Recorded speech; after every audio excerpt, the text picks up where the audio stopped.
तो शुरू करते हैं आज का वीडियो। आज जो स्टॉक हमने सिलेक्ट किया है उसका नाम है बेयर क्रॉप साइंस लिमिटेड। तो ये 52 वीक लो पे है दोस्तों। इसका 52 वीक लो था 4202 रुपीज़ और अभी ये चल रहा है 4248 रुपीज़। अगर इसका बिजनेस चेक किया जाए तो इनका बिजनेस है एग्रीकल्चर बिजनेस में है।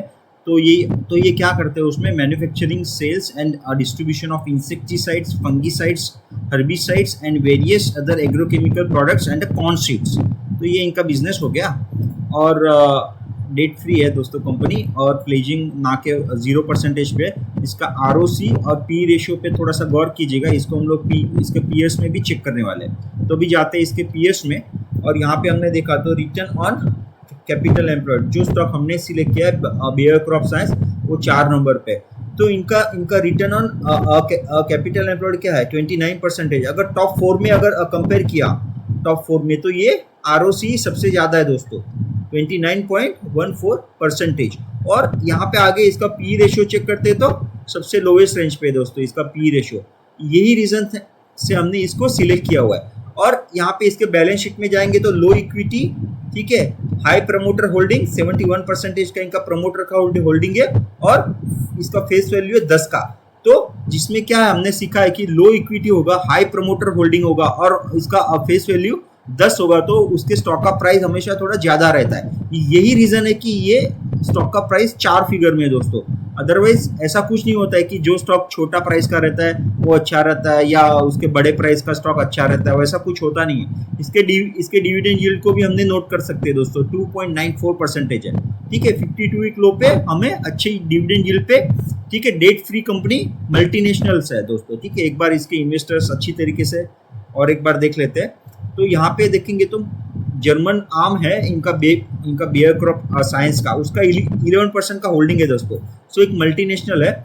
बेयर एसएएस है जो 14% पे है, ठीक है। और Bayer investment India private limited है वो 15% से है दोस्तों, ठीक है।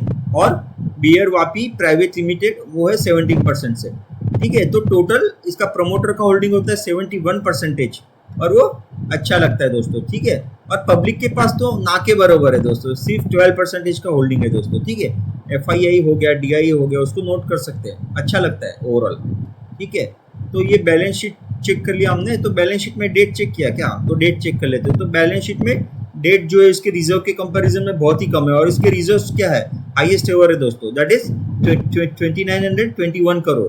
लो इक्विटी हो गया और जहाँ से यहाँ पे तो ये कंपनी था डेट फ्री और यहाँ से अगर मार्च 2020 से अगर डेट इंक्रीज करना शुरू किया है ना तो दोस्तों हमें क्या करना है आपको पता है, हमें इसके असेट्स है वो चेक करने होते हैं। तो ये हो गया इसके असेट्स।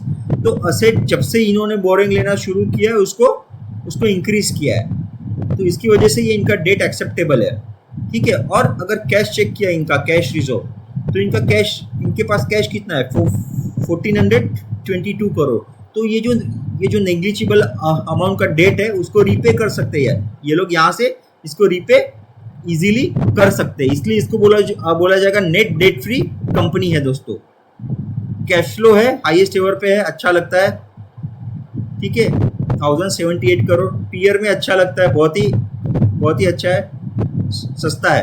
अब क्या करेंगे इसके टेक्निकल्स पे जाएंगे दोस्तों। तो एक बार मैं क्या करता हूँ, ये मैंने कुछ होमवर्क करके रखा है, इसको निकाल देते हैं, ठीक है। सारे ड्राइंग्स को निकाल देते हैं, ठीक है। तो हम लोग क्या करेंगे एक रेंज है वो प्लॉट करने का एक ट्राई करते हैं कि कौन से रेंज में ये काम करता है ये स्टॉक हिस्ट्री में। इसका बैक टेस्टिंग है वो करते हैं तो हमें क्या नजर आता है। तो ये देखो दोस्तों, इसका रेंज प्लॉट करने का स्टाइल बहुत सिंपल होता है। जहां से वो स्टॉक का प्राइस टकरा के बार बार नीचे आता है वो प्राइस को हमें गौर करना पड़ेगा। तो वो हो गया यहाँ से नीचे आता है, वो यहाँ से नीचे आता है और यहाँ से नीचे आता है। तो बार बार ये एक उसका प्राइस रेंज है जहाँ पे वो हिट होता है और वो नीचे आ जाता है। उसी तरीके से हमें इसका लोएस्ट रेंज है जहाँ पे वो बार बार हिट होके ऊपर जाता है, उसको मार्क करना पड़ेगा। तो वो ये पॉइंट यहाँ से ऊपर गया, ये दूसरा पॉइंट यहाँ से ऊपर गया, ये तीसरा पॉइंट यहाँ पे, ये चौथा पॉइंट और ये फिफ्थ और ये 6 पॉइंट यहाँ से ऊपर जाने की तैयारी कर रहा है। तो let us plot this range. बहुत ईजी है दोस्तों, वो आप प्रैक्टिस करेंगे तो आपको आ जाना है, कोई बड़ा रॉकेट साइंस नहीं है, ठीक है। तो ये हमने प्लॉट कर लिया ये वाला रेंज, ठीक है। ये वाला रेंज प्लॉट कर लिया और जो भी अभी डिस्कस किया एक बार थोड़ा इसको प्लॉट कर लेते हैं। यहाँ पे इसने हिट किया और यहाँ से ऊपर चला गया। एक बार ये हो गया फर्स्ट टाइम, फिर ये हो गया सेकंड टाइम, ये हो गया, और सेकंड टाइम यहाँ पे हिट हो गया। थर्ड टाइम यहाँ से ले सकते हैं, ये हो गया। थर्ड टाइम यहाँ पे हिट हो गया और अभी फोर्थ टाइम ये जाने के लिए रेडी है दोस्तों। क्यों? क्योंकि वो पीयर में सस्ता है, एक मल्टीनेशनल कंपनी, हाईएस्ट है और इसके क्वार्टर ऑन क्वार्टर इसके नंबर है। ठीक है दोस्तों, लो इक्विटी है, यही सारे रीजन, और मोस्ट इंपोर्टेंट एल नीनो की वजह से अभी मॉनसून डिले हो चुका है दोस्तों। यही रीजन है इनका प्रोडक्ट का कंजम्पशन इंक्रीज होने वाला है यहाँ से। तो ये निकल के आता है इसका टारगेट 6165। तो यहाँ पे इसको प्लॉट करते हैं 6165, 6165 माइनस करेंगे ये इसका करंट प्राइस 4248। तो ये क्या आ गया, इसका गेन आता है दोस्तों, ये 1970 रुपीज का इसका अपसाइड आता है। उसको करंट प्राइस से डिवाइड करते हैं 4248 रुपीज, तो क्या नजर आता है, 45% का गेन है दोस्तों। अगर ये 45% का गेन अगर दोस्तों एक साल में भी आता है तो ये अच्छा माना जाएगा। ठीक है दोस्तों, तो बस आज मुझे ये एक्सप्लेन करना था दोस्तों। अगर ये अपॉर्चुनिटी या एक एमएनसी अपॉर्चुनिटी है जो आपको अच्छी लगती है दोस्तों, तो आपको दोस्तों के साथ शेयर करना है, इसको लाइक करना है और चैनल को सब्सक्राइब करना है दोस्तों। ठीक है, और दोस्तों मोस्ट इंपोर्टेंट, ये कोई बाइंग सेलिंग का रिकमेंडेशन नहीं है। आज हमने क्या सीखा कि एक एमएनसी कंपनी में लो इक्विटी क्या होता है, ठीक है, प्रमोटर होल्डिंग क्या होता है, उसका फेस वैल्यू क्या होता है और उसका प्राइस क्या होता है। ठीक है, और ये बिजनेस को हमने आज स्टडी किया, यही हमारा एक मोटिव था। हमारा कोई एडवाइस नहीं है कि आप ये स्टॉक को बाय करें या सेल करें दोस्तों। ठीक है, thank you, that's it for the day.